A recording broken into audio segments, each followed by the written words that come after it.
Հանրայինի եթերում վերնատունն է, ձեզ ողջունում է Նազելի Օհանյանը։ Այսօրվա եթերում կանդրադառնանք հայացք Հայաստանի ժամանակակից արվեստ ցուցահանդեսին ու պատկերագրքի շնորհանդեսին։ Դեկորատիվ կիրառական արվեստ եւ տոնական տրամադրությունն ապահովված է։ Այս էջում անդրադառնում ենք երիտասարդ ստեղծագործող Ռիփսիմե Ավդալյանի արվեստին։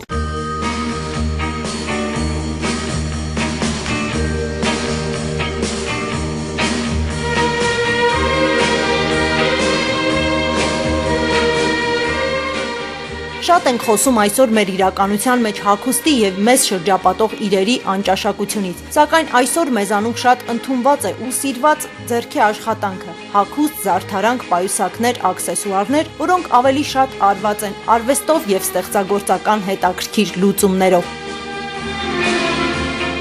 Տարեմուտին մեծ հետաքրքրություն ներկայացնող ցուցահանդեսների թվում այս օրերին առանձնանում են դեկորատիվ կիրառական արվեստի ցուցահանդեսները, որոնք ավելի մեծ պահանջարկ են վայելում հատկապես տոներից առաջ։ Ահա այսպիսի նախատոնական հետաքրքիր ծրագրով Հայարտ կենտրոնում դեկտեմբերի 17-ին ներկայանալու է Ռենեսանս ստեղծագործ կանանց միությունը։ Այդ օրը նախատոնական տրամադրություն ստեղծելու համար Հայարտ կենտրոնում ցուցահանդեսից բացի կլինի նաև համերգային մաս՝ երգ, պար, ասմունք։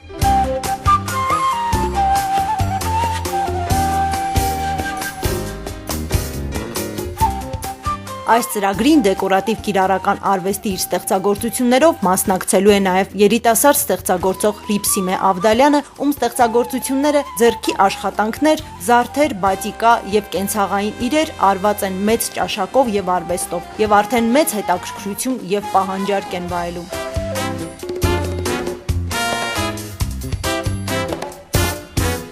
Ռիփսիմե Ավդալյանը իր առաջին մասնագիտությամբ երաժիշտ է, դաշնակահար, սակայն որոշել է փոխել մասնագիտությունը, սկսել է հետաքրքրվել նկարչությամբ, ավարտելով Մանկավարժական ինստիտուտի մոդելավորման բաժինը, մասնակցել է նորաձևության ամենատարբեր ցուցադրություն-ցուցահանդեսների, համագործակցել Սունդուկյանի անվան ազգային ակադեմիական թատրոնի հետ որպես հագուստների մոդելավորող։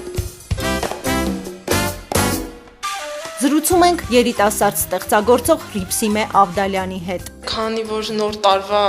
շեմին ենք, աշխատում եմ ավելի թեմատիկ։ Ես կներկայացնեմ նկարներ ծննդյան տոների հետ կապված։ Ինձ մոտ մի քիչ թեմատիկ են մանկական սենյակների համար նախատեսված մանկական նկարներ են այս անգամ, ձմեռվա նոր տարվա հետ կապված, ինչպես նաև շարֆեր կանացի, եւ այս վերջերս էլ ինձ մոտ մի նոր հետաքրքրություն առաջացել զարդեր եմ պատրաստում, զարդերի դիզայնով եմ զբաղվում եւ դրանք էլ կարծես թե թեմատիկ են, դա նոր նյութով եմ ես դրանք պատրաստում, պոլիմերային կավե կոչվում է, այդ նյութով եմ աշխատում եւ պատրաստում եմ ձմեռային ձեռնոցներ, ականջողերի տեսքով, գլխարկներ, ապարանջաներ, մատանիներ, որ ավելի հետաքրքիր լինի, մարդիկ կրեն ձմռանը, կարծես ավելի հարմար լինի։ Ստեղծելուց ի՞նչն ես հաշվի առնում, որտեղից ես վերցնում ձևը կոնկրետ։ Իսկապես հիմա շատ դժվար է, որովհետեւ շատ տաղանդավոր մարդիկ կան, կարծես թե ամեն ինչ արված է։ Ես ուղղակի աշխատում եմ հետևել եւ նորաձևությանը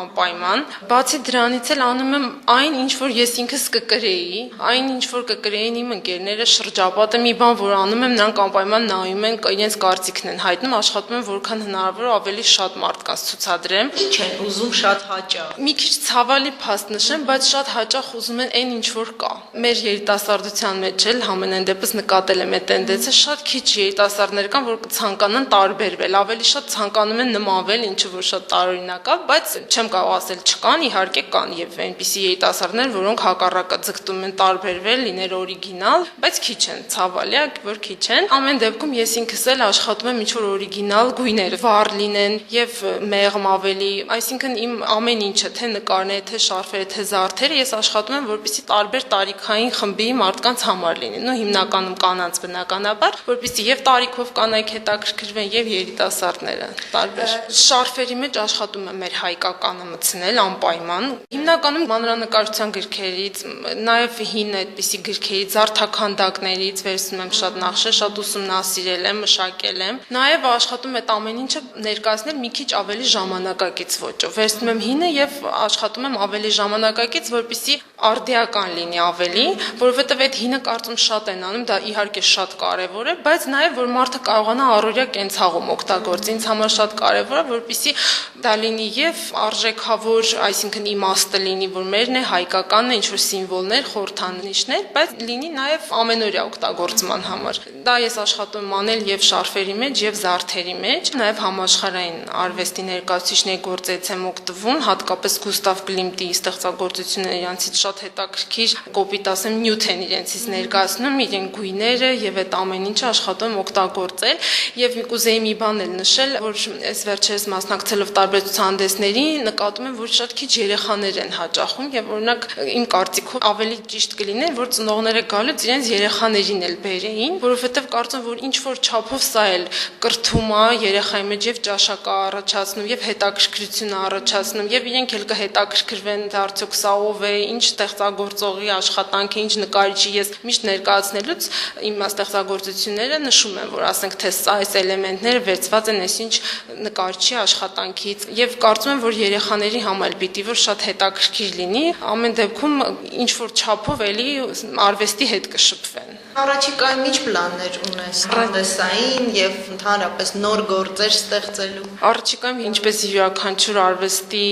մարդ կցանկանայի մանհատական ցուցահանդես ունենայի, բայց ինչպես նշեցի դեռևս մի քիչ վաղ է։ Ես աշխատում եմ այդ ուղղությամբ, ստեղծագործում եմ ու հույսով եմ, որ երևի թե գա այդ օրը։